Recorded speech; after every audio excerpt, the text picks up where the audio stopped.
Good morning, good morning, good morning, good morning, and welcome to another, shall I say, Irish history and about the Irish and the ancient Irish practices.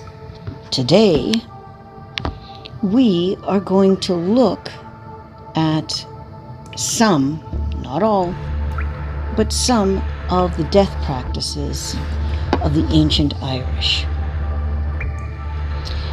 Among all problems with which man has busied himself, none so appeals to his hopes and fears as that of the future life. Is there a future sure? And if so, shall we reach it? Few races, if any, have doubted the existence of a future state, but their conceptions of it have differed greatly. But all the races adequately outside of Egypt, the Celts, seem to have cherished the most ardent belief in the world beyond the grave, and to have been preoccupied with its joys. Their belief, so far as what we know it, was extremely vivid, and its chief characteristic was life in body after death in another region. This is where we get the idea of Tír na nÓg, which I will share all about Tír na nÓg in another video. This, coupled with the fact that it is taught as a doctrine by the Druids, made it, and the admiration of it, of classical onlookers. But besides this belief, there was another derived from the ideas of a distant past, that the dead lived on in the grave. Two conceptions being connected, and there also have been a certain degree of belief and transmigration, although the Celts believed that the soul could exist apart from the body. There seems to be no evidence that they believed in a future existence of the soul as a shade. The belief is certainly found in some late Welsh poems, where the ghosts are described as wandering in the Caledonian forest, but these are hardly be made use of as evidence for old pagan doctrine. The evidence for the latter may be gathered from classical observers, from archaeology, from the ancient texts, and the Irish texts. Caesar writes, "The Druids, in particular, wish to impress this upon them, that the souls do not perish, but pass from one to another after death, and by this chiefly they think that to indicate men of valor, the fear of death being overlooked." This seems to be very similar to the Norse idea of the nine realms, and that they go either to Valhalla if they died in battle and they weren't chosen by Freya, So later he adds that at funerals, all things which had been dear to dead men, even living creatures, were thrown on a funeral pyre. And shortly before his time, beloved clients were also consumed. Diodorus, among them the doctrine of Philadelphus, prevailed that the souls of men were immortal, and after completing the term of existence, they live again. The soul passed on to another body, hence the reincarnation. Hence, at burial of the dead, some threw letters addressed to dead relatives on funeral pile, believing that the dead would read them in the next world. Malleus Maximus writes, "They would fain make us believe that the souls of men are immortal. I would be tempted to call these breeches-wearing folk fools, if their doctrine were not the same as that man-clad Philigarus." He also spoke of money lent, which would be repaid in the next world, because men's souls are immortal. These passages are generally taken to mean that the Celts believed simply that transmigration of the Pelarium type, possibly all these writers cite one common original. But Caesar makes no reference to Pythagoras, and in comparison with Pelagian doctrine shows that the Celtic belief differed materially from it. According to the former, men's souls entered new bodies, even those of animals in this world. And as is an explanation, there is nothing that in the Celtic doctrine, the new body is not a prison house of the soul in which it must adequate for its former sins, and the soul receives not in this world but in another. The real point of this connection was the insistence that both immortality, the Druids' teaching that it is the bodily immortality, their doctrine is more taught transmigration than it does Christian doctrine of resurrection. Roman writers are aware that Pythagoras taught immortality via a series of transmigrations, and that the Druids taught a doctrine of body immortality. May have thought that the receiving of a new body meant transmigration.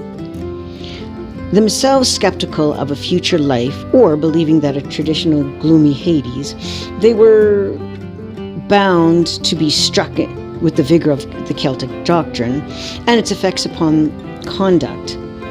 The only living thing that at which they knew of the Pythagorean doctrine looked at it in this light. Caesar's words need not convey the idea of transmigration, and it's possible that he mistranslated some Greek original. Had writers meant Druids taught transmigration, they could hardly have added the passage regarding debts being paid in the other world, or letters conveyed by the dead or human sacrifices to benefit the dead there. There's also prelude to the idea of mere immortality of the soul. The dead Celt continued to be a person he had been, and there had been, not in a new body, but an old body glorified, was tenanted by his soul beyond the grave.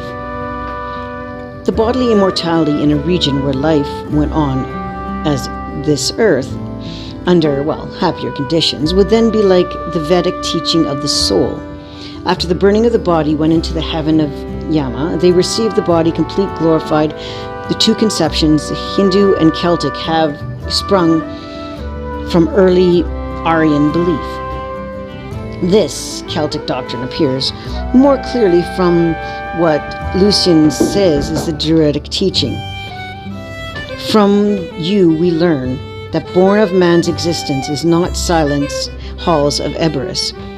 In another world or religion, the spirit animates the members. Death, if your love be true, is but the center of long life. For this reason, he adds, the Celtic warrior had no fear of death. Thus, Locrine received Druidic doctrine and by the body and mortality of another region. That region was not a gloomy state, rather it resembled Egyptian Alu, which is rich in varied existence. Classical writers, of course, may have known what appears to have its rich and varied existence. Classical writers, of course, may have known what appears to have been a sporadic Celtic idea, delivered from old beliefs that the soul might take from form of an animal, but is not the Druidic teaching.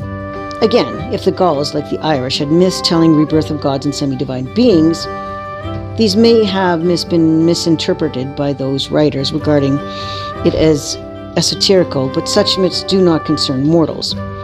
Other writers, Tamaris, Sobro, and Mila, speak only of immortality of the soul, but the testimony is probably not a variance with Lucian, since Mila appears to copy Caesar and speaks accounts of debts being passed on to the next world. This theory of a body immortality is supported by the Irish sagas, in which ghosts, in our sense of the word, did not exist. The dead would return not as specters, but as fully clothed upon with a body. Thus, when Cuchulainn returns at the command of St. Patrick, he is described exactly as if he were still in flesh. His hair was thick and black, his head, his eye gleamed swift and grey, blacker than the side of a cooking spit, each of his two brows redder than ruby in his lips. His clothes and weapons are fully described, while his chariot and horses are equally corporeal. Some descriptions of the dead who return are not infrequent. Example, that of Kelote, the story of Mogam, which everyone believes to be a living warrior, and that of Fergus MacRoch, who reappeared in the beautiful form, adorned with his beautiful hair, clad in his former splendor, and recited the lost story of Tan. Thus the Irish Celts believed that another world spirit animated members, and thus bodily existence is also suggested in Celtic versions of Dead Doppler. Folktale cycles. Generally, an animal in whose shape a dead man helps his benefactor is found in other European versions. But in the Celtic stories, not an animal, but a dead man himself appears as a living person, corporeal form, equally substantial and corporeal, eating, drinking, lovemaking, and fighting are the divine folk of the Shi, or Islam, or the gods they have represented in texts. To the Celts, gods, Shi, and the dead are all alike and had a bloody bodily form, which, however, might become invisible and in any other ways differed from the earthly body. The archaeological evidence of burial customs among the Celts also bears witness to the belief. Over the whole Celtic area, a rich profusion of grave goods have been found, consisting of weapons, armors, chariots, utensils, ornaments, and coins. This is extremely similar to the burial practices of the Norse. Some of the intermediates undoubtedly point to the sacrifice of wife, children, or slaves at the grave. Male and female skeletons are often in close proximity.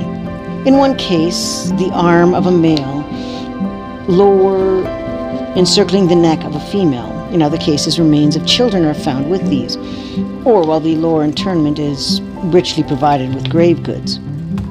Above it lie irregularly several skeletons with grave goods and often with head separated from the body, pointing to decapitation, while in one case the arms had been tied behind the back.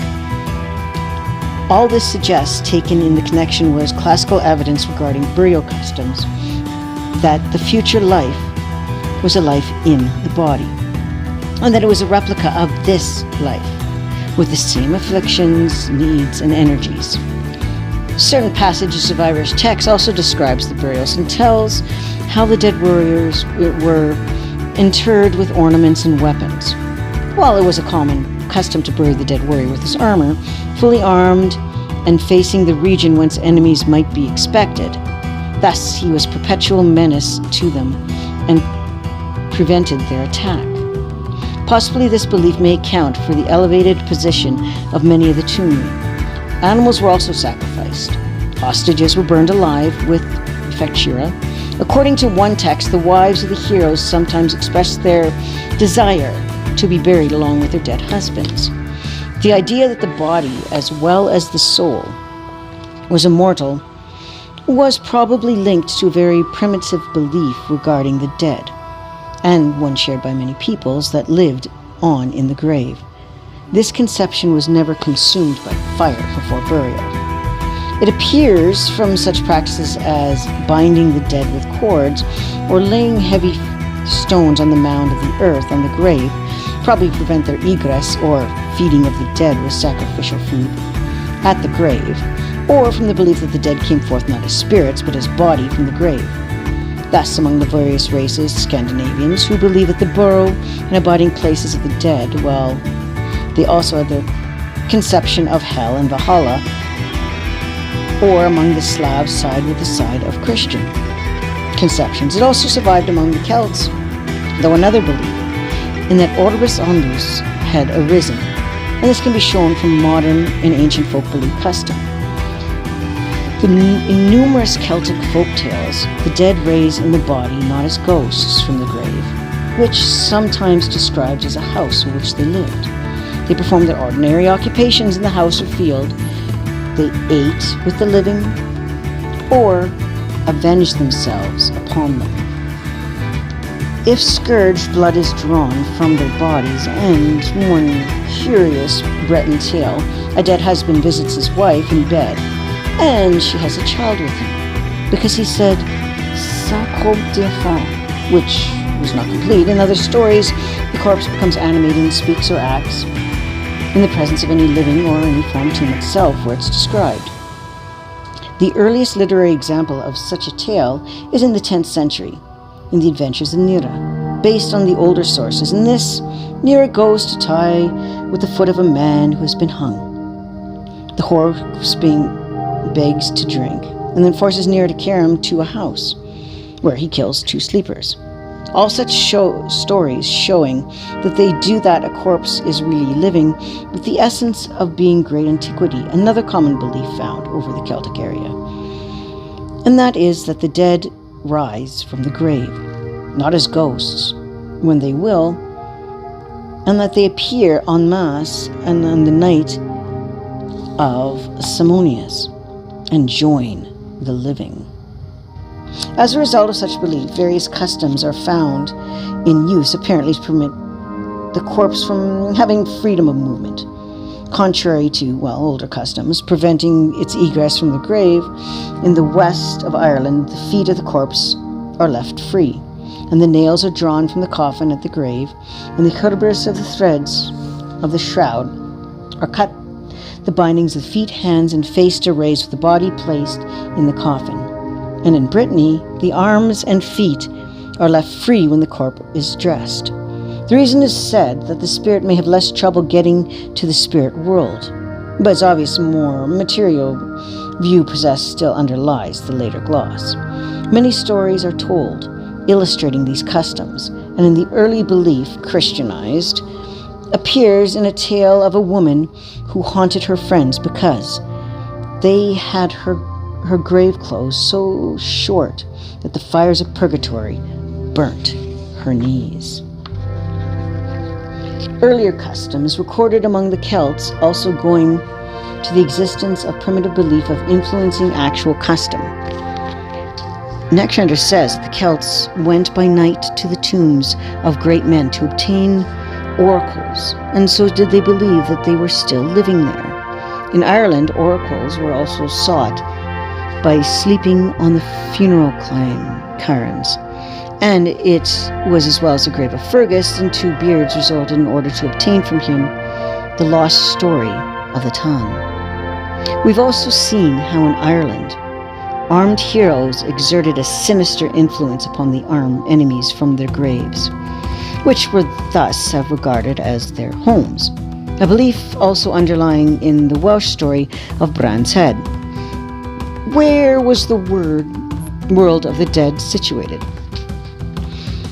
M. Reinach has shown by a careful comparison of different uses of the word obris that Lucian's words do not necessarily mean another world, but another region of this world. If the Celts cherished so firmly the belief that the dead lived on in the grave, the belief in that the underworld of the dead was bound in the course of time have evolved a part of their creed.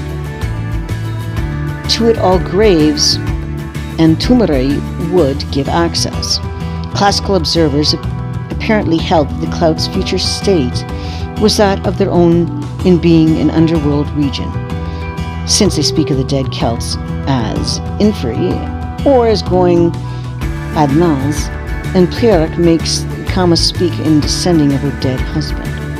What differentiated it from the others gloomy makes Kama speak of descending to undead husband. Well, differentiated from their own gloomy underworld was an exuberant life in immortality. This aspect of a subterranean land presented no difficulty to the Celt, which would have many tales of an underworld or an underwater region more beautiful and blissful than anything on earth. Such subterranean world must have been for the Celt to decipher a god, fertility and growth, the roots of things being nourished from his kingdom, from men had descended. Probably a myth on their coming forth of the subterranean kingdom, and him they returned after death to a blissful life. Several writers, notably M. Darbrus, assume that the orbs Elas of the dead was the Celtic island of Islay, but Islay never appears in tales as land of the dead. It is a land of gods and deathless folks who are not those who have passed from the world by death. Mortals may have reached it by favor, but only while it this life. It may be argued that Islay was regarded in pagan times as a land of the dead after Christian esoterical views prevailed. It became a kind of fairyland, but the existence tales give no hint of this, and after being carefully examined, they show that Islay had always been a place distinct from that of the departed, though there may have been a risen tendency to confuse the two. If there was a genuine Celtic belief in an island of the dead, it could have been no more than a local one, else Caesar would have not spoken as he does of the Celtic diaspora. Such a local belief now exists in Breton coast that is mainly concerned with the souls of the drowned. A similar local belief is a story told by Porphyrius, who says that Brita, Britain, an island lying off the north of Rhine, is divided from north to south by a wall, beyond which a noxious reason has destroyed the reminiscence of the Roman wall, which appeared to run the direction of the Ptolemaic map, in which Scotland lies, rather Angels of England, had been consulted. Thither fishermen in the opposite coast were compelled to ferry over the dead of night and shades of the dead, unseen to them, marshaled by a mysterious lender and leader. Prosperous may have been mingled some local belief with the current tradition that Ulysses Island and the shades of laid north or in the west. In any case, this story makes a gloomy land of shades a very different region from the blissful Isham of the Celts, and their joyous Orbis Abers, not in it certain that he is referencing Celtic people. Traces of the idea of the underworld of the dead exist in Britain folk belief.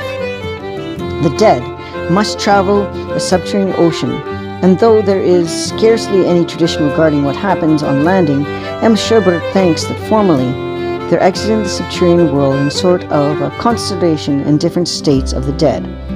If so, this must have been founded on pagan belief. The interior of the earth is also believed to be the abode of a fabulous beings of giants and fantastic animals. And there's also a subterranean fairy world. All this you may see several other older beliefs modified to Christian teaching, since the Bretons suppose that purgatory and hell are beneath the earth and acceptable from its surface. Some British folklore brought Greece by Demeter and reported by Patterson might seem to suggest that, well, a certain person, the mighty dead, were privileged to pass the island of Islam. Some islands near Britain were called after gods and heroes. The inhabitants of one of those were regarded as sacred by the Britons, like the Princess of Siena. They were visited by Dermatius, who was told that the storms arose during his visit and were caused by the passing away of the mighty or great souls. It may have been meant that the mighty ones passed into a more distant island. That is certainly not said in another island. Kronos was in prison to watch over Barbarus and guarded by demons. Patrick refers to those islands in another work, repeating the story of Kronos and the slaying of the island in mild infringement that the people living there waited on a god who sometimes appeared to them and prevents departing. Meanwhile, they are happy to know, and not care, spending their time in sacrificing and hymn singing, or in studying legends and philosophy. Does this sound familiar? Awful familiar to the story of Atlantis. Paris observed and mingled Celts and assessing beliefs with the classical conception of the Druids. In Eshem there is no care if favored mortals would pass and are generally prevented from returning to earth. In reference to Kronos, many also based partly on the Celtic gods of Essom, partly on tales of heroes who departed mysterious islands or the hollowed hills that lie asleep, but whence they were one day returned to belief of their people. This is a very Welsh part next. So Arthur passed to Avalon, But in their tales, he and his warriors are asleep beneath Crag Nidras, just as Fionn and his men rested on the hill of the Highlands. Similar legends are told of other Celtic heroes, and they're witness to the belief that great men who died would return in honor of their people's needs, in time when they were thought not to have died at all, but merely sleeping and waiting for their hour. The belief is based on the idea that the dead are alive, in a grave or a burrow, or in the spacious land below the earth, or that dead warriors can menace their foes from their tombs. Thus, neither the old sagas nor Markan nor popular tradition is Jan of Eshman or a world of the dead, for the most part of pagan esoterology. Has it been merged in that of Christianity? While the Eastern belief is that remained intact and still survives the whole series of beautiful tales. The world of the dead is that respects the replica of this world, but happier, in its existing Britain and Irish belief. A survival of the older conception of the bodily state of the dead, they resume their tools, crafts, and occupations, and perceive their old feelings. Hence, when they appear on earth, it is in bodily form and customary dress. Like the pagan Gauls, and the Briton remembers unpaid debts and cannot rest until they are paid. And in Brittany, Ireland, and the Highlands, the food and clothes given to the poor after that feed, clothe, and dead of the other world. If the world of the dead was subterranean, the theory supported by current folk belief, the earth goddess or earth god, who had been first the earth itself and a being and living below its surface, causing fertility, could not have become divinity of the dead until a multitude of single graves or burrows, in each of which the dead lived, had become wide subterranean region of the dead. This divinity was the source of life and growth. Hence, he or she would regard it as a propagator of mankind, who had come forth from the underworld to a world returned to death. It is not impossible that Britain conception of Anku death personified. It is resemblance of Celtic dispenser. He watched over all things beyond the grave and carries off the dead to his kingdom, but has also been alleged worse by the medieval ideas of the dead skeleton. He is a greasy god of death, whereas the Celtic dis was beneficial to the god of the dead, who enjoyed happily immortality. They were cold phantasms and alive, endowed with corporeal form, and able to enjoy the things better in existence, clad in beautiful remnant of gaudy ornaments, which were loved so much on earth. Hence, Celtic world did not fear death, and suicide was extremely common. While Spanish Celts sung hymns of praise of death, others celebrated the birth of man with mourning but the deaths of joy. Hence keening. Lucian's word and thus translate expressions of Celts, Escaraldi, and other regions and spirit animals and members of death. If your lore be true, but his passage to enduring life, there is no decisive evidence of pointing to any theory of mortal retribution beyond the grave among the pagan Celts. Perhaps since the hopes of immortality made warriors face death without a tremor, it may have held as other races had believed that the crowds would miss future state. Again, in some Irish Christian versions of other world, in existing folk beliefs, certain characteristics of hell may not derive from Christian theology. The sufferings of the dead from cold. This might point to an old belief in a cold region where some of the dead were banished. In the Adventures of St. Columbacillus, hell is referred to as a bridge over a gleam of fire, the narrow bridge leading to a world of common feature in both mythologies. But here it may be borrowed from Scandinavian sources, such as Christian writings of Dagus and St. Gregory the Great. It might be contended that the Christian doctrine of hell is absorbed in an earlier pagan theory of retribution, but there's now no trace of the sagas or classical reference of the Celtic belief in future life, nor is there any references to the day of judgment and passage, which longer speaks of the dead buried by their weapons till the day of Endra. This gloss, the day of judgment of our Lord, does not refer to such judgment. If it is actual blindness attributed to the Celts for their apparent lack of any theory in retribution, it should be remembered that we must not judge a people's ethics wholly by their views of the future punishment. Scandinavians, Greeks, and Semites, upon a certain stage, were as unethical as the Celts in this respects, and the Christian hell was conceived by many theologians as is far from suggesting and ethical deity.